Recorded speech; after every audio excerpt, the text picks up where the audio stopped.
Sebelumnya, Assalamualaikum warahmatullahi wabarakatuh. Perkenalkan, nama saya Galuh Puji Astuti dari kelas malam Ilmu Komunikasi. Untuk NIM-nya 1907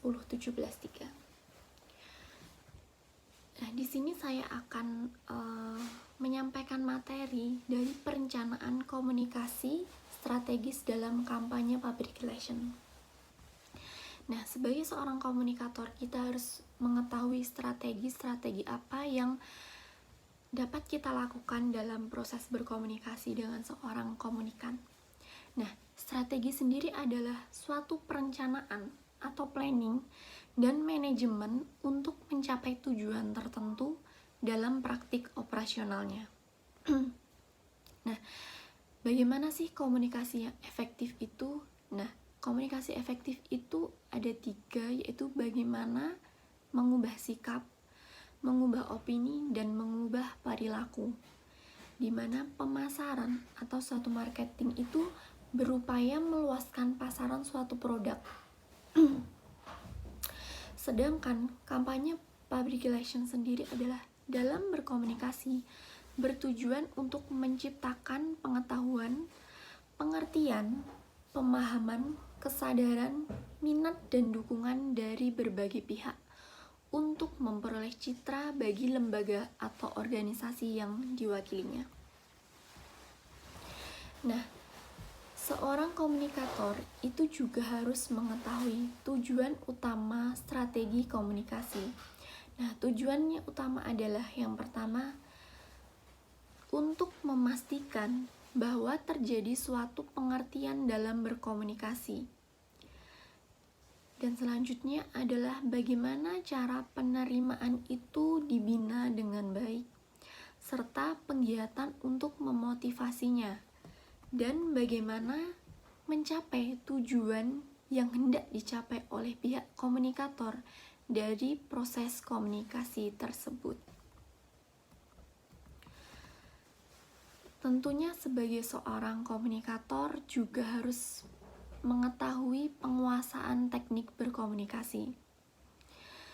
Di dalam prosedur untuk menarik perhatian pada kegiatan komunikasi dalam kampanye, itu seorang komunikator itu harus memiliki attention atau dapat menarik perhatian dari komunikan, serta dapat membangkitkan minat dan menumbuhkan hasrat dari seorang komunikan, dan mampu untuk membuat sebuah keputusan, serta melakukan penggiatan.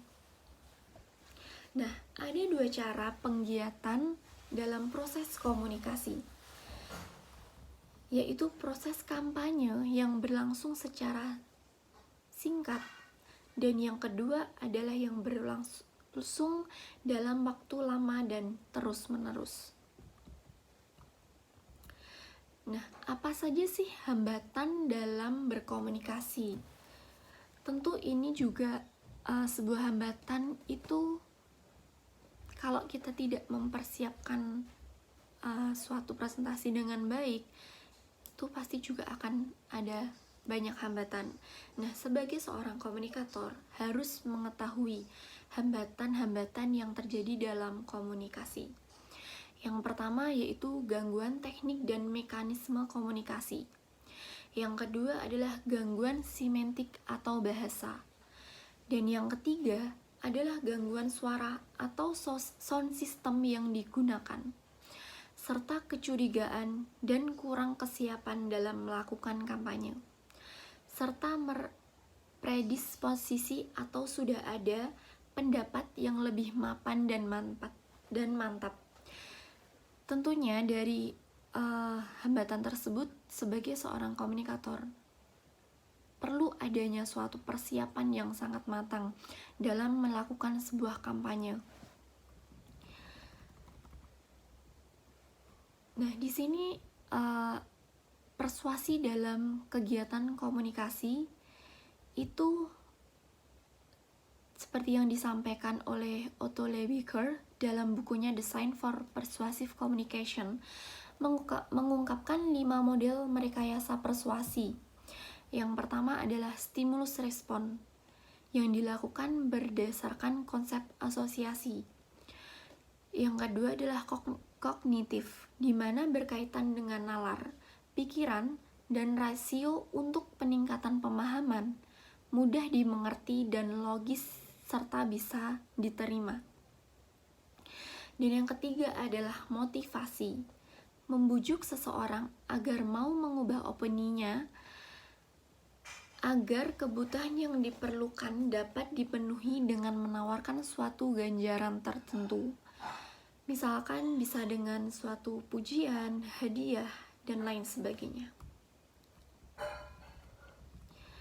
Yang selanjutnya adalah sosial, di mana menganjurkan pada pertimbangan aspek sosial dari publik atau komunikan, yang artinya pesan yang disampaikan itu sesuai dengan status sosial yang bersangkutan sehingga proses komunikasi akan lebih mudah dilakukan.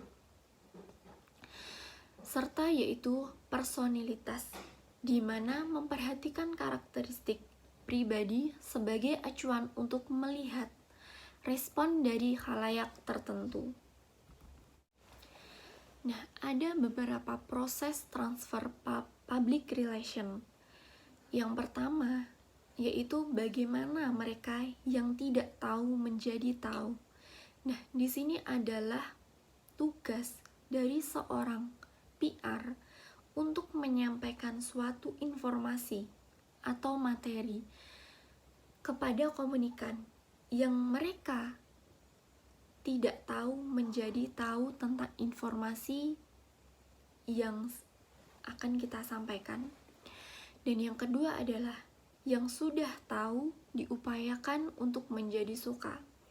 Nah, banyak juga seorang komunikan yang apabila sudah mengetahui sebuah informasi atau suatu kampanye yang kita sampaikan, itu ada yang sudah tahu tetapi belum suka. Nah, di sini tugas dari seorang PR adalah di mana seorang komunikan itu yang sudah mengetahui informasi atau kampanye yang kita sampaikan itu menjadi suka dengan apa? Dengan opini yang telah kita sampaikan.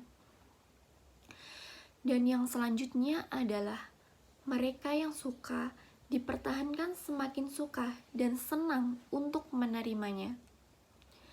Nah, seorang komunikan ketika dia sudah menyetujui atau suka dengan opini yang kita sampaikan, itu adalah bagaimana cara kita sebagai seorang PR itu untuk mempertahankan agar komunikan itu tetap suka dan bersependapat dengan opini yang kita sampaikan dan dapat menerima opini yang telah kita sampaikan.